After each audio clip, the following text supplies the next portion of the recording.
The sound of shattering glass split the night before the truth did.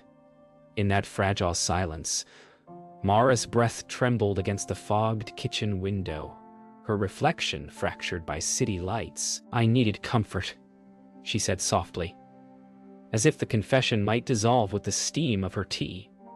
Evan stood behind her, the weight of unspoken words pressing between them like invisible hands. The hum of the refrigerator filled the void where their hearts once spoke freely. His voice cracked low, almost pleading, and I needed the truth. The words clung to the air, half regret, half accusation. Outside, rain braided the city in silver lines, each drop echoing their undoing. What if love wasn't a safe place but a mirror that revealed everything you tried to hide? What if betrayal was the only way to survive? Her fingers trembled, tracing the ring she no longer wore, and his reflection blurred in her tears. Somewhere between comfort and truth, something broke that could never be named. Morning breaks cold and colorless. Evan wakes on the couch, the blanket half slipped to the floor, his eyes swollen from sleeplessness. The apartment feels smaller, air thick with regret. He stares at the empty space beside him where Mara used to sit, the faint scent of her jasmine perfume lingering. A voicemail icon blinks on his phone. Her voice plays, distant yet familiar. "I didn't lie to hurt you, Evan. I just couldn't survive the truth." He rewinds the message again and again until her words become noise.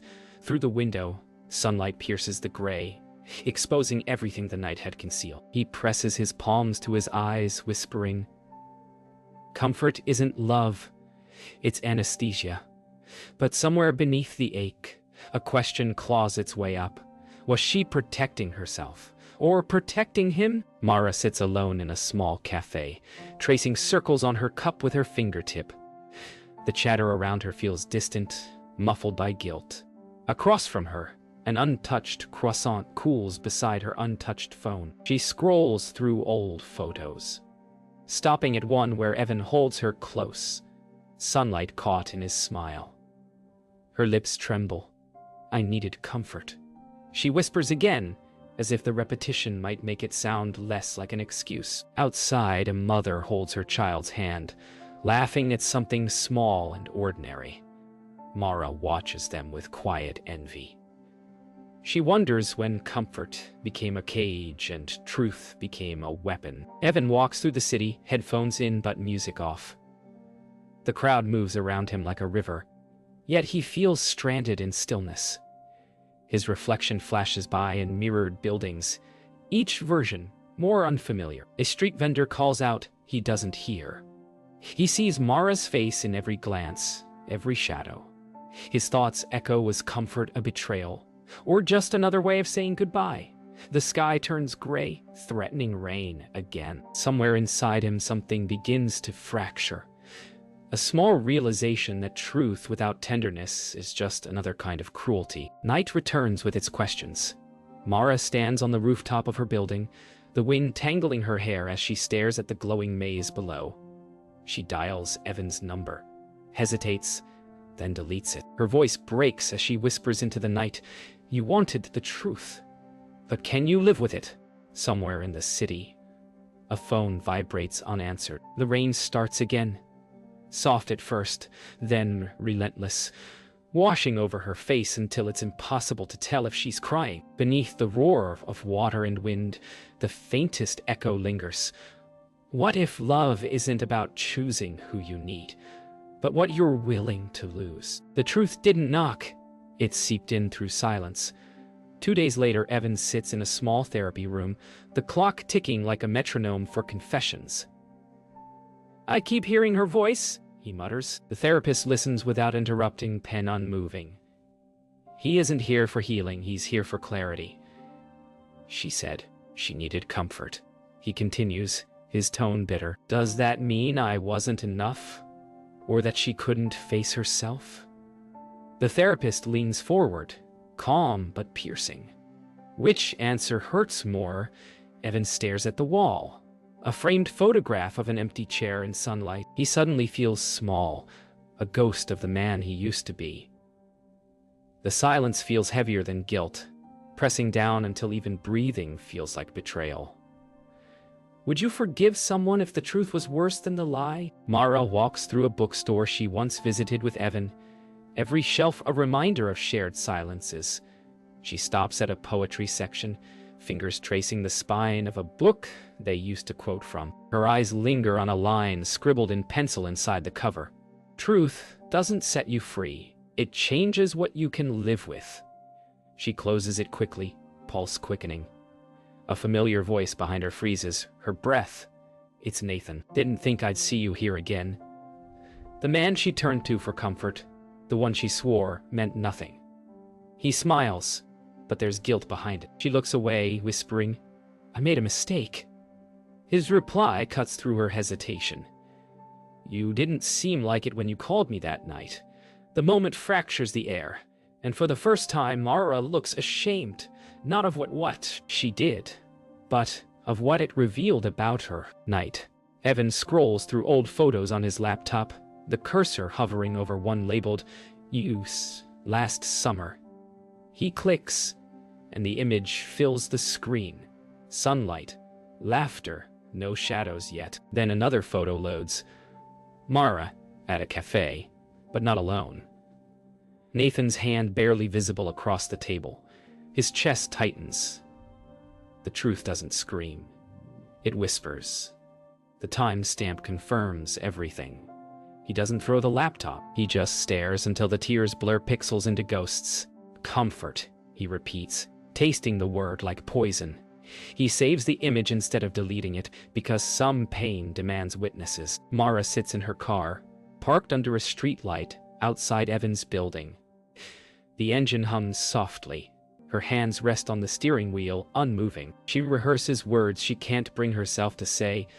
I didn't love him. It was a mistake. I needed comfort. None sound right. The truth lies between them, too jagged to hold. Her phone buzzes. Evan's name lights up the screen, but she doesn't answer. Instead, she watches the rain streak across the windshield like veins. Every drop feels like time running out. Maybe truth isn't meant to heal. Maybe it's meant to make sure you never forget. The doorbell rings. Evan opens it to find Mara, drenched, shivering, eyes swollen from tears. She says nothing, and neither does he. The storm outside fills the silence. Finally, she whispers, You wanted the truth. Here it is. She steps inside, water dripping from her coat onto the hardwood floor.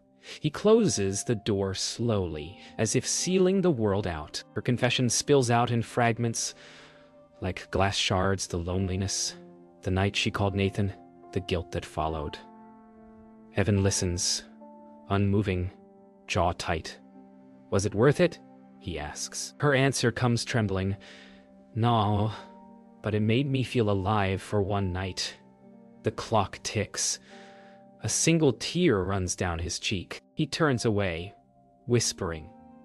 Then maybe the truth was never what I wanted.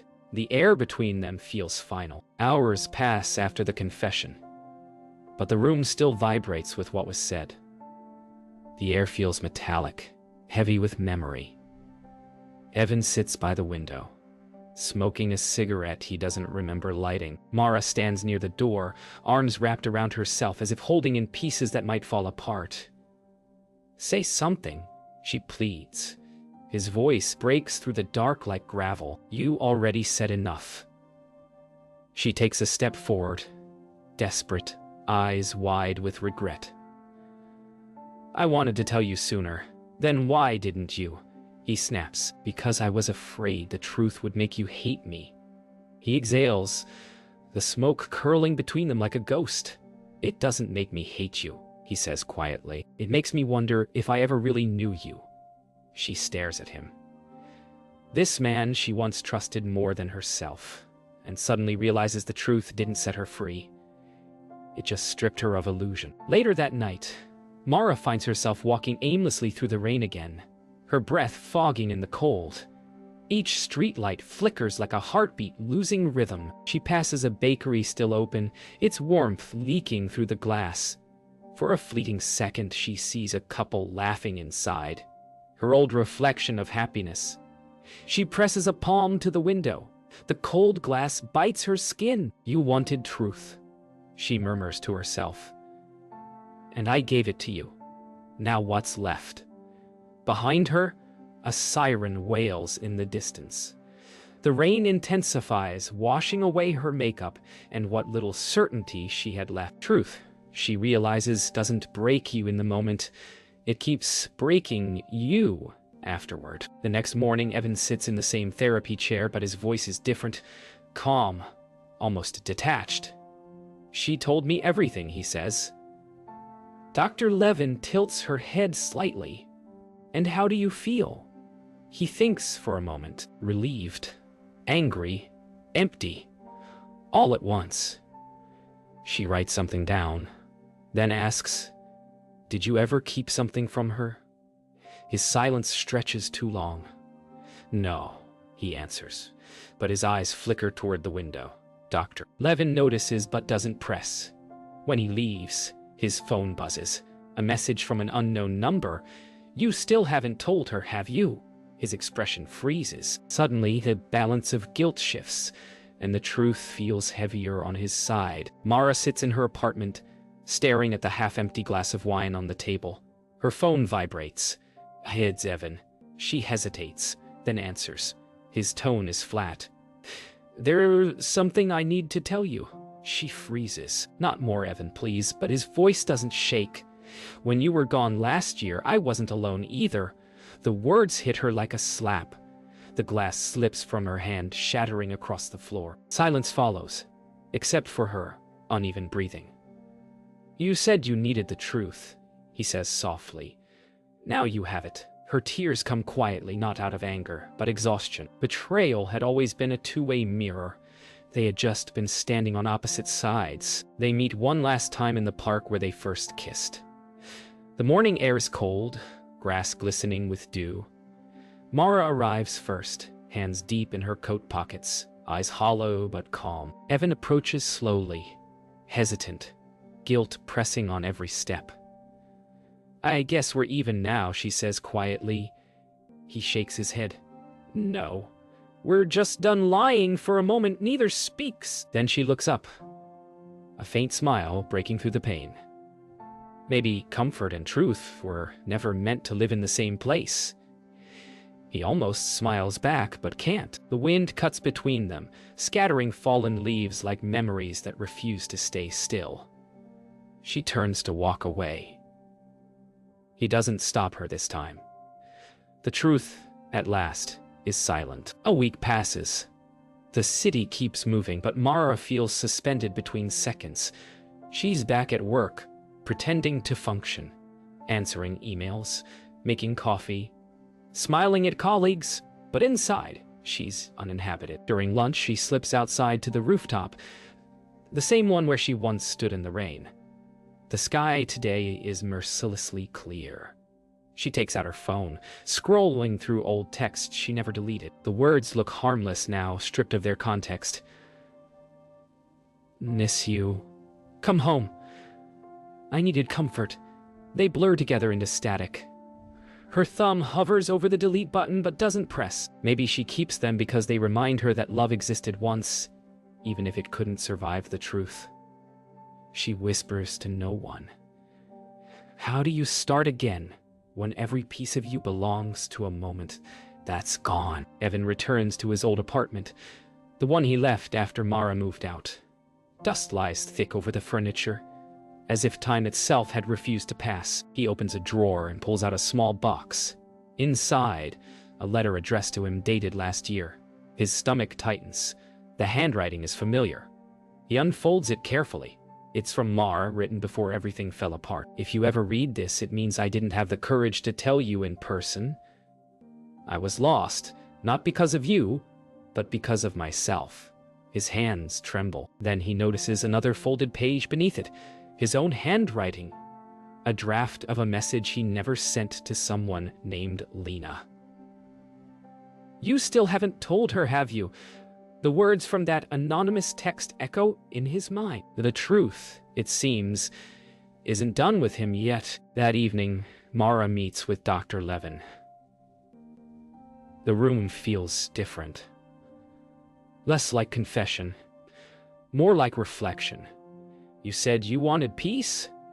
Dr. Levin says softly. What does that look like to you now? Mara thinks for a long time before answering. It looks like not needing to be forgiven. Her voice is steady, but her eyes betray exhaustion. We all break something when we reach for comfort, she adds. Dr. Levin nods. Then maybe healing isn't about repairing. It's about learning to hold what's broken without cutting yourself again. For the first time in weeks, Mara allows herself a small, fragile smile. It doesn't reach her eyes, but it's real enough to matter. Evan stands by a riverbank at sunset, phone in hand.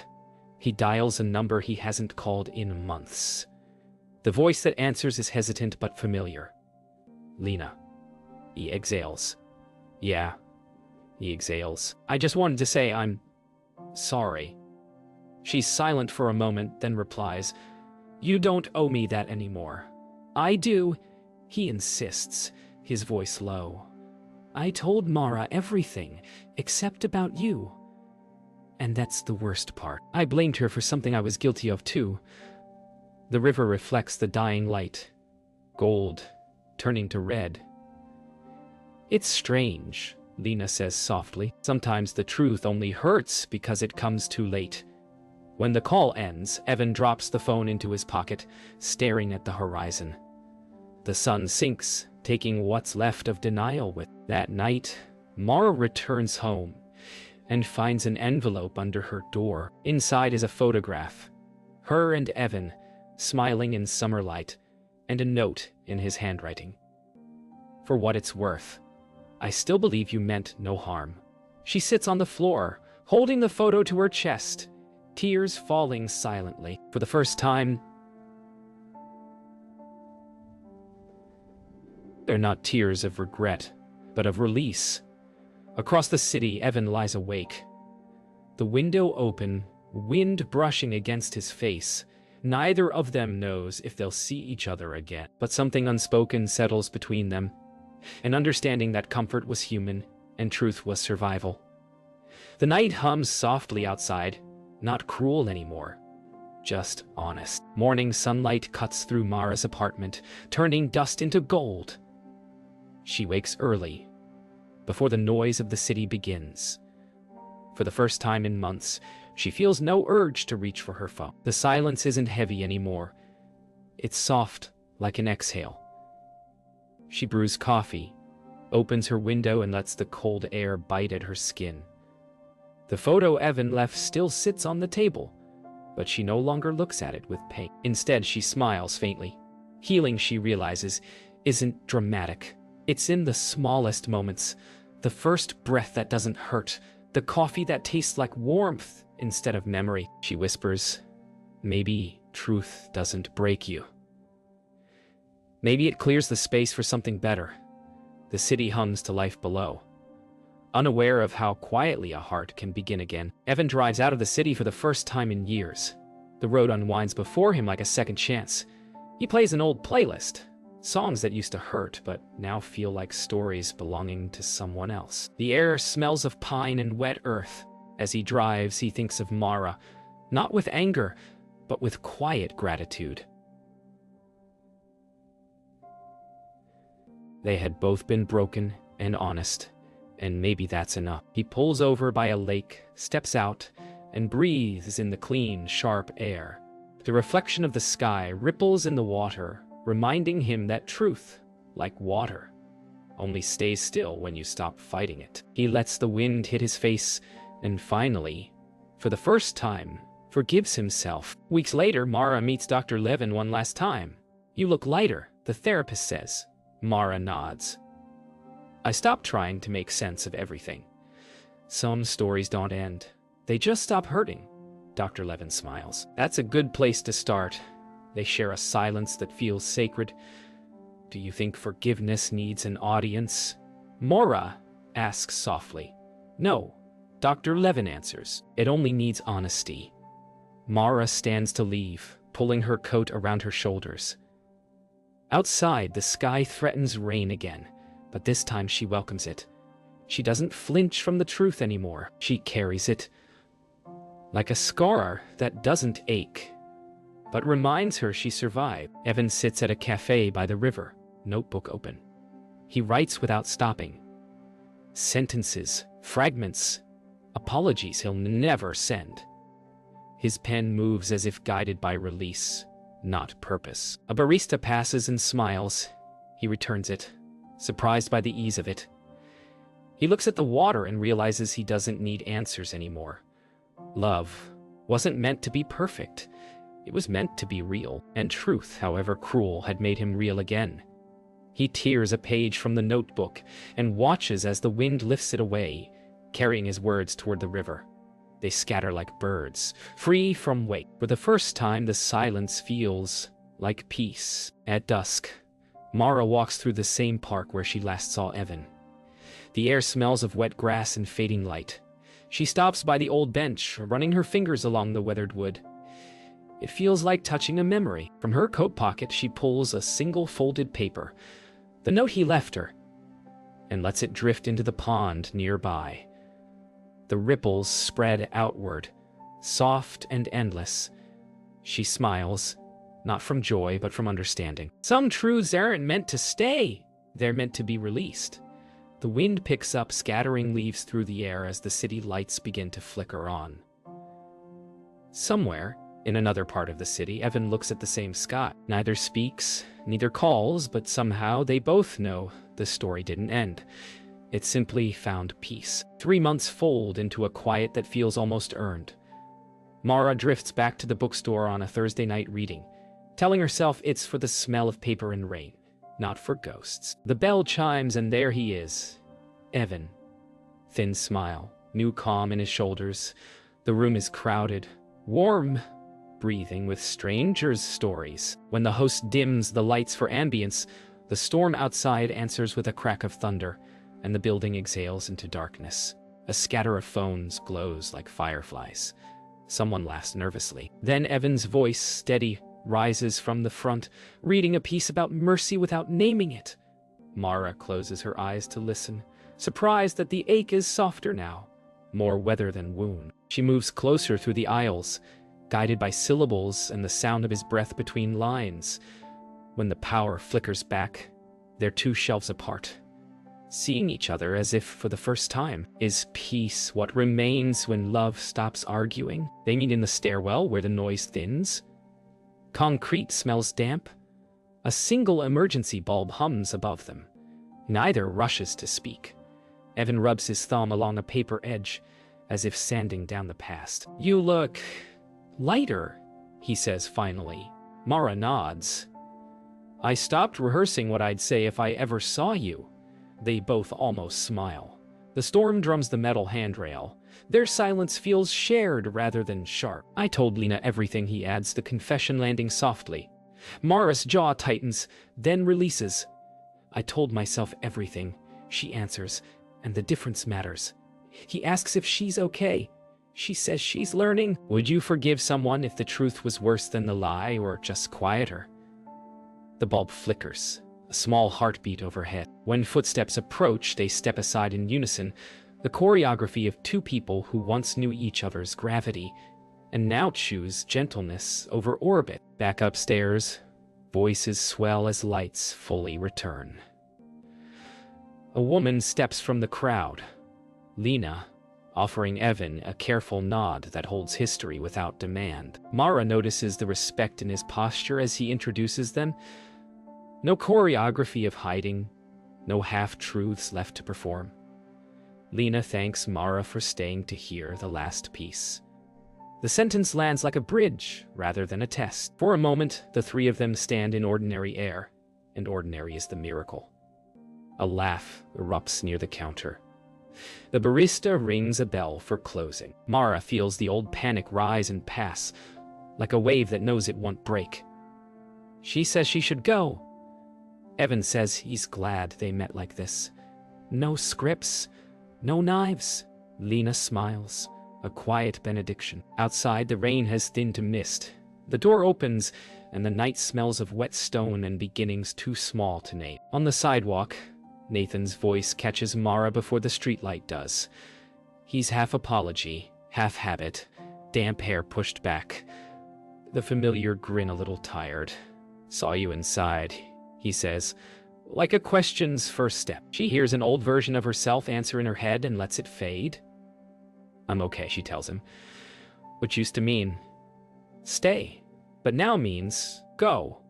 He shifts, searching for an opening that isn't there. "We were good at forgetting," he offers. "We were good at hiding," she corrects, the words gentle but anchored. A bus exhales at the corner. The city resets its breath. He asks if they could get coffee sometime. She thanks him for the comfort he once was and for the lesson he became. No anger, no performance, just closure placed down like a set of keys on a counter. The light turns green.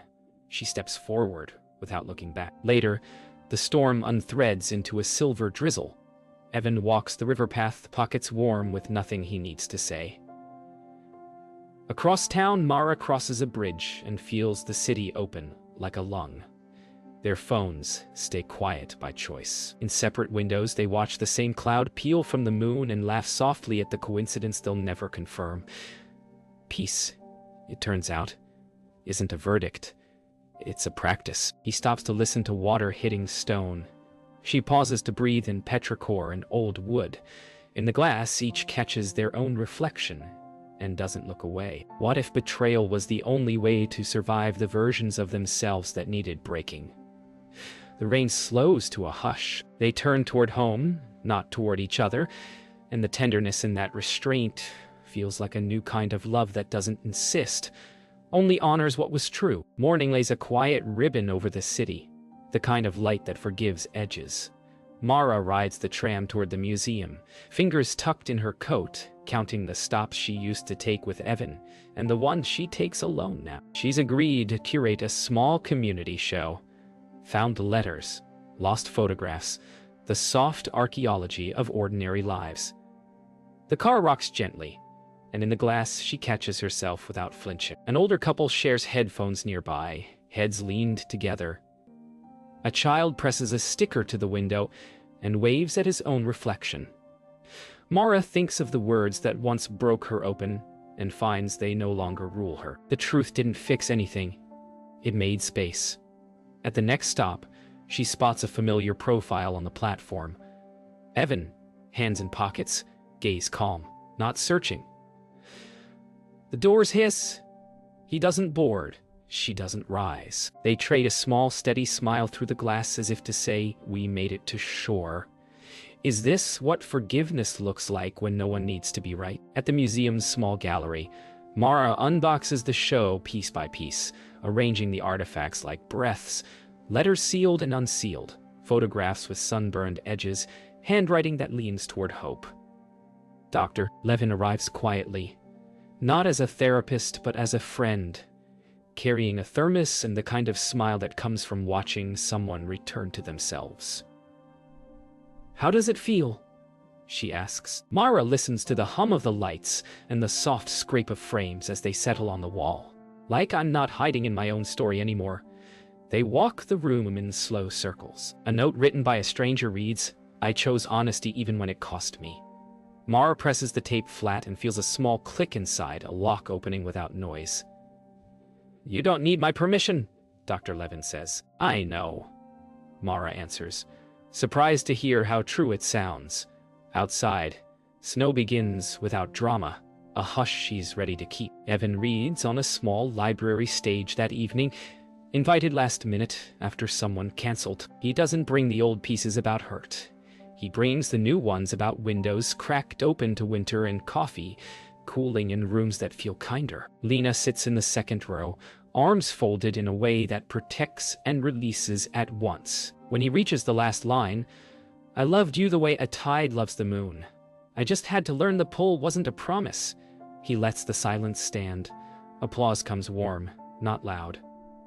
After, Lena squeezes his shoulder. "You sound like someone who can sleep," she says. "I do," he answers, surprised at how plain the truth can be. He signs a few programs, declines a drink, and steps into the corridor where the radiator clicks like a metronome. He listens to the heat, to his breath, to the gentle fact that nothing inside him is hiding anymore. Later, Mara steps into the cafe where she once watched families from behind the glass. Nathan is at the counter, alone, counting coins like penance. He notices her, lowers his eyes, then looks up with something softer than charm. "I'm sorry," he says, a full sentence at last. She nods, grateful for the clean line of it. "Me too," she answers, and means it without wanting anything back. They speak briefly. No rewrites, no hooks, only "thank you for the good we tried. Sorry for the harm we did." When she leaves, the bell over the door rings like a period instead of an alarm. On the street, the air is bright and cold. She tucks her hands deeper into her pockets and lets the day move her along. The truth didn't make her smaller. It made her honest about what she can carry and what she can put down. Night lays its careful dark. The museum show opens to a small crowd. Voices pool like light around the artifacts. Evan arrives late, not to be seen, but to stand in the back where the room becomes a chorus of paper and breath. He and Mara notice each other without surprise. No rush, no vow, no script. They walk the walls on parallel paths until they meet at a frame holding a stranger's message. "We did what we could with the love we had." They stand there, shoulder to shoulder but not touching, and read it twice, as if the line might measure their distance and call it grace. Mara turns, offers her hand. Evan takes it for a heartbeat. Then they let go. Outside, snow lifts in slow spirals under the streetlight, the city wearing silence like a coat. They step into the night by separate doors, both smiling. Would you choose comfort again, knowing truth would still be waiting, quiet, patient, and kind?